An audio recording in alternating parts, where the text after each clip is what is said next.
কিভাবে প্রকাশ্যে দিবালোকে তারা পুরুষের নেই তারা ধূমপান করে, এটা নিয়ে আবার প্রতিবাদ করে। নির্লজ্জ বেহায়া, নির্লজ্জ না হলে এই কাজ করতে পারে না কোন মুসলমানের বাচ্চা। এই পবিত্র মাহে রমজানে প্রতিবাদ করতে গিয়ে দিয়ে কিছু নারী তারা ধূমপান করতেছে। আশ্চর্য লাগে, আশ্চর্য লাগে। এই জাতীয় নারীরা বেশিরভাগ না, যে পরিমাণ নারী আছে গোটা কয়েক পুরা বাংলাদেশে 1% নারী আছে কিনা সন্দেহ আছে। তারা কিভাবে প্রকাশ্য দিবালোকে সিগারেট খায়, ধূমপান করে। আমাদের স্বরাষ্ট্র উপদেষ্টা উনি তো এমন কোনো ভুল কিছু বলে নাই।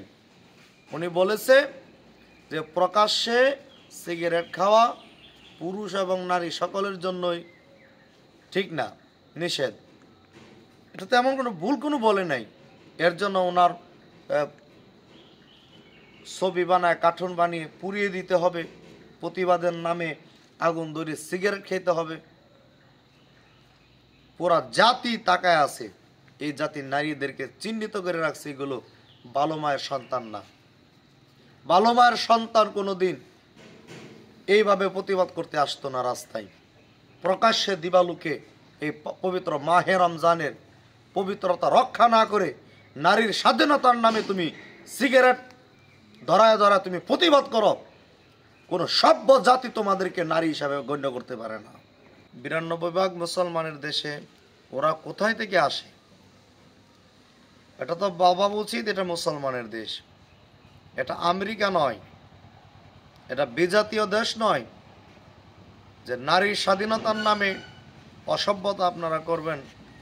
এটা এই দেশের মুসলমান মানবে কি করে? কোনো ভালো মায়ের সন্তানরা, মেয়েরা কোনোদিন ধূমপান জাতীয় কোনো বিষয় তারা পান করে না।